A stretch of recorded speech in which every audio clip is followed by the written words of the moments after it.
Seja muito bem-vindo, eu sou Luciano S. e esse é o canal Casos Sobrenaturais Reais. Não deixe de fazer a sua inscrição e ativar o sininho para não perder os próximos vídeos e escreva nos comentários de que cidade você está nos assistindo. Desde já, o nosso muito obrigado.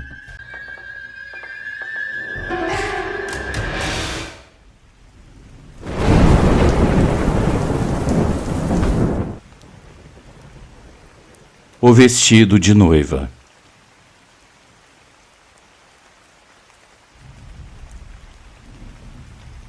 Bom dia, boa tarde, boa noite, Luciano e ouvintes. Eu espero que estejam todos bem e gozando de boa saúde. Meu nome é Fernanda e hoje eu trago mais um relato na esperança de que ele seja compartilhado no canal. Isso aconteceu na minha família. Somos da cidade de Camaragibe, em Pernambuco, mas por causa do trabalho do meu pai, estamos atualmente morando em Porto Velho, capital de Rondônia. Antes de começar a história, eu gostaria de pedir que, ao ouvir esse relato, todos tenham em mente algo importante. Em diferentes lugares das regiões Norte e Nordeste, existem costumes e tradições diferentes, alguns muito arraigados. E mesmo que alguns possam parecer antigos ou fora de época, eu acredito que o respeito deve prevalecer, mesmo por parte de quem não acredita ou acha bobagem. Bem, como eu comentei, isso aconteceu quando ainda morávamos em Camaragibe e aconteceu faz muito tempo, por volta dos anos 70. Naquela época, a tradição da região dizia que a pureza da mulher era um grande orgulho para os pais. A prima da minha mãe ia se casar e já tinha tudo pronto para o seu grande dia. Mas o amor e a paixão não puderam esperar e aconteceu o inesperado, se é que vocês me entendem. Ela e o noivo, como diziam na época, pecaram antes do casamento. Ela não contou isso para a mãe. O tempo passou e um dia ela começou a se sentir mal e sofreu um ataque cardíaco. Infelizmente, esse foi o fim dos seus dias. A tragédia os alcançou e eles não conseguiram se casar. O noivo, destroçado pela dor, deu o último adeus à sua amada, atendendo o seu último pedido. A jovem queria ser enterrada com seu vestido de noiva. Dias depois do enterro da jovem, a mãe dela começou a sonhar muito com a filha. Nos sonhos, a filha pedia que a mãe abrisse o caixão e tirasse o vestido de noiva, dizendo que ela não era digna de usá-lo. A mãe chorava e pedia uma explicação sem entender por que a filha fazia esse pedido. Naquela época, ainda não se usavam máquinas de lavar, então as pessoas lavavam suas roupas diretamente no rio Beberibe. Certo dia, a senhora foi lavar roupas no rio e sob a árvore, onde sempre lavava, ela ficou chocada ao ver um pano pendurado em um galho. Ao se aproximar e tirar o pano da árvore, ela viu, com espanto, que era o vestido de noiva com a qual ela havia enterrado a filha. No fim, a filha, em sonhos, confessou à mãe o motivo de não ser digna de usar o vestido. Para Deus, a pureza de uma mulher é sagrada. Meus amigos, esse relato me foi contado pela minha mãe. Eu espero que as pessoas levem em consideração que essa história se passou em uma cidade pequena há cerca de 50 anos atrás, e os valores e os costumes eram bem diferentes do que temos hoje. Não é minha intenção fazer nenhum tipo de juízo de valor, eu apenas estou contando uma história que eu sempre achei muito curiosa e que a minha mãe, do alto dos seus 87 anos, jura que aconteceu de verdade. Eu espero que todos tenham gostado. Muito obrigada por escutar mais um dos meus relatos e tenham todos uma ótima noite.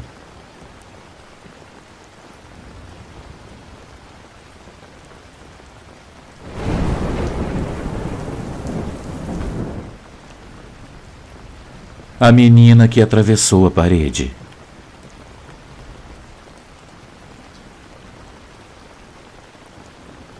Boa noite, Luciano e inscritos. Eu espero que todos estejam bem. Eu acabei de descobrir esse canal e eu fiquei fascinado com todos os relatos. eu gostaria de compartilhar duas histórias que aconteceram com meu pai. A primeira aconteceu nos anos 90 no bairro de Copacabana, na zona sul da cidade do Rio de Janeiro. Meu pai conta que em um dia 24 de outubro, ele estava trabalhando como garçom em um hotel, cobrindo o turno da véspera de Natal.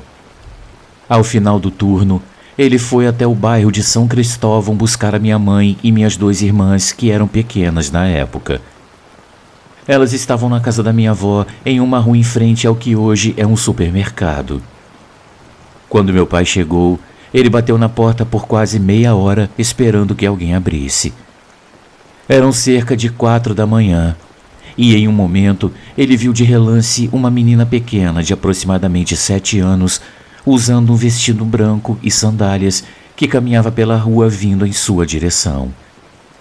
Ele conta que a menina parecia emitir uma luz branca por todo o corpo. Meu pai percebeu a presença da menina, mas não achou estranho no momento.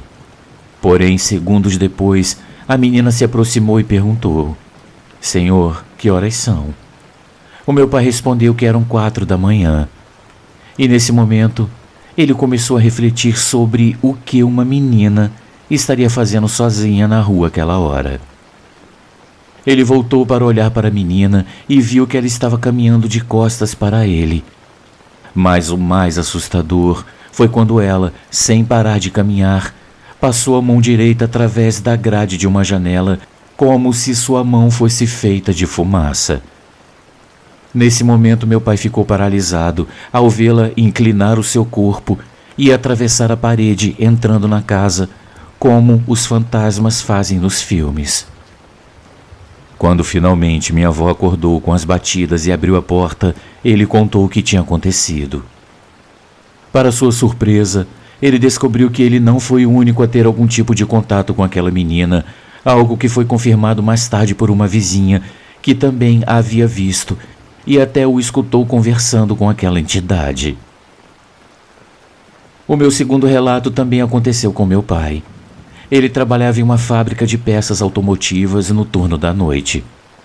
Ele conta que em uma madrugada, como qualquer outra, por volta das 3 da manhã, ele estava em seu intervalo junto com alguns colegas, entre eles um dos meus tios.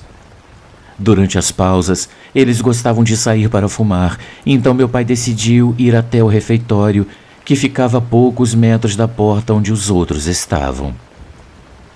Meu pai entrou e se sentou sozinho. Foi quando apareceu uma senhora da limpeza e ele começou a conversar com ela.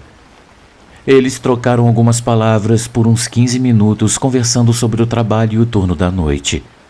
Tudo parecia normal. Mais tarde, meu tio e os colegas voltaram para dentro. Um deles perguntou: "Gordo, com quem você estava conversando?" O meu pai respondeu: "Com a senhora da limpeza do turno da noite." O colega olhou para ele e disse: "Gordo, eu não quero te assustar, mas no final do expediente, ligue para o Jaime, o supervisor, que está na limpeza à noite." Isso deixou meu pai intrigado, mas ele deixou passar. Quando o turno terminou, meu pai ligou para o supervisor sobre uma questão de trabalho e aproveitou para perguntar sobre aquela senhora. O Jaime respondeu que, sim, havia uma senhora na limpeza, mas ela tinha falecido 2 anos antes, ao inalar um produto químico chamado tetracloroetileno, que era usado no processo de limpeza de pistões automotivos. O Jaime ainda disse: "Não se assuste se você a vir de novo. Às vezes ela aparece no refeitório, nos banheiros ou até no ponto de checagem do cartão." Essas palavras deixaram meu pai muito assustado. 2 semanas depois ele pediu demissão e nunca mais voltou àquela fábrica. Ele comenta que essa experiência o deixou perturbado por muito tempo. Luciano, alguns dizem que essa fábrica ainda tem muitos relatos estranhos. Outros funcionários contaram que por vezes veem uma figura de mulher próxima aos maquinários, principalmente durante a madrugada. Mesmo que pareça apenas uma lenda entre os trabalhadores, todos afirmam que sentem um ar pesado e uma presença estranha quando passam perto do refeitório. Essas histórias me fazem acreditar que há lugares onde o sobrenatural parece ter uma forte presença. Eu agradeço a todos por escutarem mais um dos relatos da minha família e eu prometo trazer mais histórias em breve. Um grande abraço para todos vocês.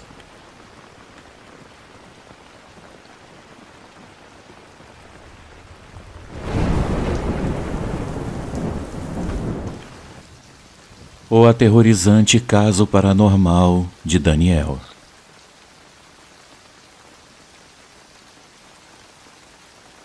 Olá, Luciano. Como você está? Eu amo seus vídeos e te sigo há algum tempo, e é por isso que eu me animei a te contar a nossa história, esperando que um dia você a publique, caso a ache interessante. Eu prometo que cada palavra do que eu direi a seguir é verdadeira. Como eu não quero que ninguém nos reconheça, eu mudarei os nomes de todos. Eu começarei esclarecendo alguns pontos importantes. Meus pais são divorciados. Éramos 3 irmãos e morávamos com a minha mãe. Além disso, naquele momento, meu pai já havia se casado novamente e tinha um filho pequeno.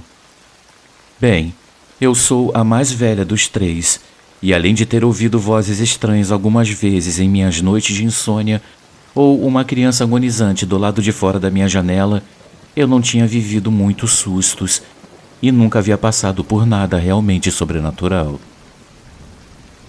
Como um dado extra e importante, meus tios trabalhavam 24 horas e descansavam nas 24 horas seguintes. Então, nós tomávamos conta dos meus primos de 2 e 5 anos. Nos momentos dos acontecimentos, eu estava no 3º semestre do ensino médio por volta de meados de outubro. Minha irmã do meio, Marcela, era um caso sério.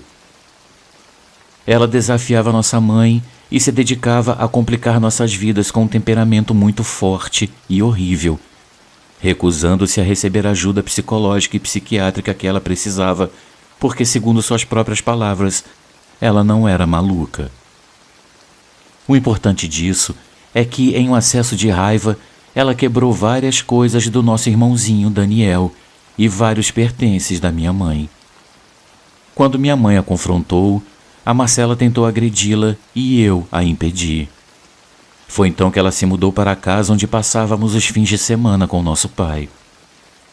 A partida da Marcela desencadeou tudo, já que o quarto dela ficou vago e o Daniel pediu para minha mãe que o deixasse ficar naquele quarto, pois ele era o maior da casa, e ela concordou. O que não sabíamos até aquele momento é que Marcela foi imprudente o suficiente para tentar certos rituais que ela via na internet durante as noites em seu quarto, enquanto ela morava conosco. Ela pensava que esses rituais haviam falhado, ou não funcionavam, ou eram uma farsa. Mas eu garanto que algo aconteceu, e o que quer que tenha entrado na casa não era uma coisa exatamente amigável. Começou com pequenas coisas. Objetos se moviam, coisas desapareciam e algumas sombras eram vistas de relance em certas ocasiões. Assim passaram-se semanas, até que chegaram minhas férias, de meados de novembro a janeiro. Nesse período as coisas saíram totalmente do controle. Meus primos, tão pequenos, diziam que o senhor que morava embaixo da escada os incomodava e não os deixava subir para os quartos. Eles tinham muito medo e não podiam andar sozinhos pela casa. Em uma ocasião, Daniel experimentou uma paralisia do sono. Ele nunca dormia de barriga para cima, mas foi assim que ele acordou de repente e não conseguia mais se mover. Ele me contou que os minutos se passavam e ele ficou assustado ao sentir alguém o abraçando por trás e brincando com suas mãos. Então, ele começou a rezar repetidamente o Pai Nosso até que uma voz masculina irritada gritou em seu ouvido, o mandando calar a boca e dizendo que Deus nenhum poderia ajudá-lo. Meu irmão parou de rezar morto de medo antes de começar a insultar aquela entidade. Depois disso, ele conseguiu se mover e correu para o quarto da nossa mãe. Nas férias, enquanto eu trabalhava perto de casa e voltava todos os dias por volta das 9 da noite em um caminho solitário, a minha mãe ia me buscar ou um colega me deixava em casa depois de fechar. Nessa ocasião específica, minha mãe foi me buscar. Não demoraríamos mais de 10 minutos. Daniel desceu para nos esperar e ficou parado no meio do corredor de costas para a escada, de frente para a entrada da cozinha, com a porta do banheiro a cerca de 4 metros à sua esquerda e a porta da frente a cerca de 7 metros à direita, como se estivesse no centro de uma cruz. Luciano, para que você entenda, ele diz que nesse momento alguém o chamou das escadas e no primeiro degrau ele encontrou uma menina coberta de sangue. Ele disse que na cozinha havia outra menina com os joelhos ralados e um vestido todo rasgado. Na porta da frente, um homem e atrás dele uma mulher o cercavam e o encurralavam. Eles começaram a dizer que fariam da sua vida um inferno, que levariam nossos primos e que acabariam com a nossa família. O Daniel disse que as vozes deles não eram humanas. Elas eram reverberantes, como se estivessem em um túnel enorme. Tudo terminou quando abrimos a porta e o encontramos chorando pálido e tremendo muito. Em uma outra ocasião, em uma dessas idas do trabalho para casa, meu irmão estava saindo do chuveiro no segundo andar. Ao sair do banheiro e passar pelas escadas, a mesma menina do vestido rasgado o chamou do patamar das escadas e a outra, com os joelhos sangrando, o perseguiu até o seu quarto. Daniel jura que ouviu os passos pesados dela como se estivesse usando sapatos de plataforma. E depois, ele ouviu 3 batidas fortes na porta. Ele não ousou abri-la até muito tempo depois, quando chegamos e ameaçamos procurar as chaves do quarto, porque mesmo com nós lá, ele não queria sair. Eu acho que a única coisa que me aconteceu naquela época foi uma ocasião depois do trabalho. Eu não me lembro do que eu estava fazendo, mas eu estava na sala de jantar com o laptop aberto e com os fones nos ouvidos. Eu sempre gostei de ouvir música nos fones de ouvido em um volume insano, e dessa vez eu quase me dei muito mal. Eu estava vendo um vídeo quando, através do reflexo da tela, eu notei alguém passar atrás de mim algumas vezes. Eu não achei estranho e não dei importância, até que esse reflexo parou atrás de mim. Eu pensei que fosse minha mãe e, sem me virar, eu disse que subiria para dormir em um momento. Mas a pessoa não se moveu. Eu virei para olhar e não a encontrei. Estranhando, pensando que talvez fosse algum reflexo de alguma outra coisa, eu voltei a olhar para o laptop, mas o reflexo da tela ainda estava lá. Eu fechei o aparelho, o peguei e subi o mais rápido possível para me trancar em meu quarto. Luciano, para tentar nos livrar de tudo que nos atormentava, especialmente depois do forte ataque sofrido pelo Daniel, primeiro chamamos um padre, mas isso não funcionou. Minha mãe tentou limpar o lugar com ervas e conselhos de uma cartomante, mas tudo que ela conseguiu foi uma série de hematomas, marcas e arranhões pelo corpo. No final, uma conhecida nos conectou com um especialista em portais que confirmou que havia vários no quarto do Daniel, que anteriormente era o quarto da Marcela, e que eles deveriam ser fechados. Tudo então ficou tranquilo até alguns anos atrás, em 2019, quando a minha irmã Marcela acabou tirando a própria vida.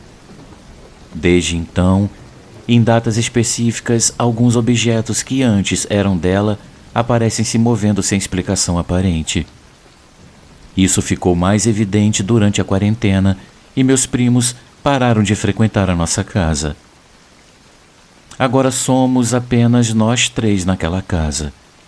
Nos disseram que Daniel é muito sensível a esse tipo de coisa, embora, ao contrário de mim, ele tenha se mantido afastado de temas paranormais desde então. Eu espero que isso ajude os seus inscritos de alguma forma. Desde já, eu te agradeço muito por ler o meu relato.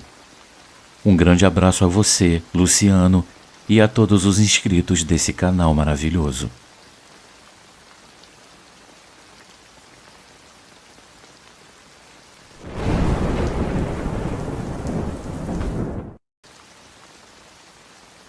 O Bode Infernal.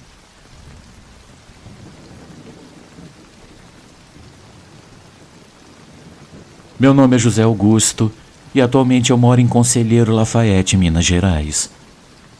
Essa história foi contada a mim pelo meu avô, que viveu e trabalhou por muito tempo na região do sul de Minas, onde ele ainda carrega sua cruz. Nos arredores da cidade, ainda há muitos caminhos de terra que antigamente eram amplamente utilizados pelas pessoas de várias comunidades para ir e vir das cidades para as outras localidades. Um desses caminhos tinha como objetivo unir vários povoados, e os comerciantes dessa região o usavam para chegar a uma área comercial onde vendiam produtos artesanais como queijo, cremes, ameixas, doces, mangas e outros produtos. Antes de chegar à cidade, no entanto, eles tinham que passar por um pequeno vilarejo do qual eu infelizmente não vou me lembrar o nome, pois o meu avô me contou essa história quando eu ainda era criança. Lá era um lugar pelo qual todos tinham que passar se quisessem chegar à cidade mais próxima. Nesse vilarejo também existiam algumas grutas, muitas delas cheias de cobras e morcegos. Dizia-se que, a partir das 8 da noite, descia um enorme bode cujos olhos brilhavam como 2 carvões acesos. Esse bode emitia bramidos infernais tão aterrorizantes que amedrontavam até os mais corajosos. Aqueles que tiveram a infelicidade de cruzar com esse animal deviam estar muito atentos para correr e evitar serem alcançados por essa criatura. Ao avistar alguém, o bode descia correndo, dando saltos como se estivesse enlouquecido. Ele ficava o tempo todo bufando e pronto para atacar. Se ele alcançasse a pessoa, ele a derrubava para dar topadas com sua cabeça e chifres afiados. Era fácil perceber quando o bode estava prestes a atacar, pois ao descer correndo, ele fazia um barulho tão estrondoso ao bater seus cascos nas pedras, e além disso, seus bramidos eram ensurdecedores para qualquer um. Os animais criados pelos camponeses, como burros, cavalos e cães, conseguiam pressentir o ataque do animal. Momentos antes do bode aparecer, os cães começavam a latir e a uivar temerosos, enquanto os animais de carga paravam, ficavam em 2 patas e se recusavam a caminhar. O bode era tão feroz que até atacava os animais dos camponeses apenas para causar medo. Pouco a pouco as pessoas deixaram de caminhar por lá devido ao medo, mas alguns corajosos decidiram formar pequenos grupos para enfrentar aquele bode. Eles se escondiam a noite toda e, quando avistavam o bode, apontavam suas armas. No entanto, nenhum deles conseguia acertar o animal, o que só aumentava o terror entre as pessoas. Eles afirmavam que esse animal não podia ser desse mundo e que talvez ele fosse um bruxo ou o próprio demônio. Angustiados pela situação, eles consultaram os moradores mais antigos para aconselhá-los sobre o que fazer. Um deles disse que era necessário abençoar o caminho para afastar o bode. Assim, numa madrugada, um grupo de cidadãos acompanhados pelo padre percorreu todas as cavernas e tocas do vilarejo. Enquanto o padre rezava e borrifava água benta, a partir desse momento, o bode deixou de ser visto. No entanto, uma noite o feroz animal voltou e dessa vez estava mais agressivo. Antes, ele atacava e feria os caminhantes, mas agora ele parecia querer matá-los. O morador sugeriu que abençoassem as armas com água benta para evitar que elas travassem. Além disso, colocaram uma cruz na ponta das armas feita com uma faca e as espingardas foram ungidas com um limão cortado em cruz para que não falhassem. Mesmo assim, o animal não aparecia em lugar nenhum, como se soubesse dos planos das pessoas contra ele. Um bom dia, um vizinho do meu avô, que tinha suas terras de plantação perto do local, ordenou a seu filho mais velho, um adolescente de 18 anos, que fosse cedo amarrar a grama e colher as espigas da colheita. O pai disse que o alcançaria mais tarde no almoço. Esse jovem valente e decidido Mesmo com medo de passar pelo lugar onde o bode infernal aparecia, pegou seu rifle calibre 22, o abençoou e o ungiu com limão sem pensar 2 vezes. Ele caminhou até o local onde estava a plantação e, quando estava quase terminando seu trabalho, ele ouviu o bramido do bode que vinha correndo em sua direção. O chão tremia com as patas do animal. O jovem tentou correr, mas as pernas não respondiam. Então, resignado, ele se preparou para enfrentar o animal. Ele colocou o rifle no ombro e mirou na direção de onde vinha o bode. Era difícil mirar diretamente em seu corpo devido à escuridão. A única coisa que se destacava na noite eram seus olhos vermelhos que brilhavam. Quando o animal se aproximou, o jovem atirou com o rifle. Nesse momento, ouviu-se um bramido dilacerante e o bode foi arremessado pelo ar. Ao amanhecer, o jovem, junto com várias pessoas da cidade, vasculhou o cerro em busca do animal, mas não o encontraram. A única coisa que viram foi um rastro de sangue que se dirigia ao topo do morro. Eles seguiram essa marca, mas ao chegar ao cume, ele havia desaparecido. O que permanecia muito presente no ar era apenas um forte cheiro de enxofre. De alguma forma, isso deu esperança aos moradores e eles decidiram abençoar novamente o local. Desde então, nada mais se soube desse bode. Nunca souberam se ele era realmente um demônio ou algum bruxo que assumia essa forma. Mas desde que o jovem atirou no animal, o demônio pareceu ter deixado os moradores em paz. Talvez ele tenha aprendido a lição e decidido partir. Ou talvez o impacto da bala o tenha enviado a algum lugar que ninguém jamais ousou descobrir. Luciano, meu avô sempre contou essa história. E claro, eu não tenho como afirmar que ela seja de fato verdadeira.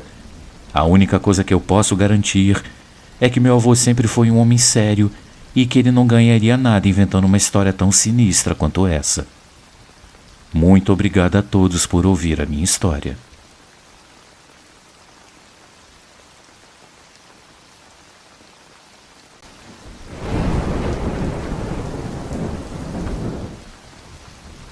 Amigos, uma pequena pausa no nosso vídeo, apenas para lembrar que o nosso canal é um canal independente e que para continuar existindo nós precisamos muito do seu apoio.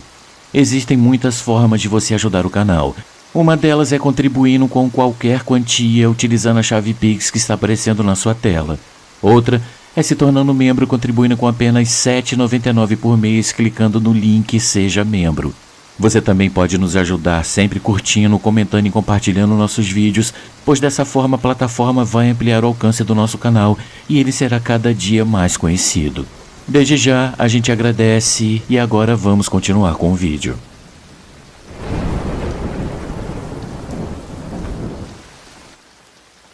A maldição dos ciganos.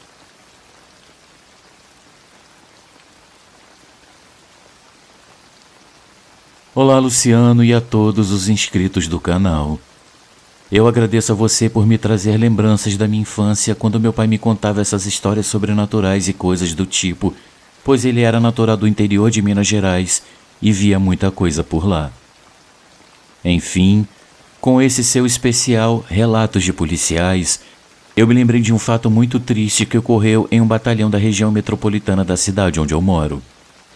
Como esse caso resultou na morte de 5 policiais em meados da década de 80, eu prefiro não me identificar e também usarei nomes fictícios para esses 5 policiais que faleceram, cada um de uma maneira diferente. Isso se deu após eles terem atendido a uma ocorrência na qual eles tiveram que entrar em um acampamento de ciganos e, pelo que eu soube, eles apreenderam uma arma nesse acampamento, a qual estava enterrada para que ninguém a encontrasse caso fossem procurar.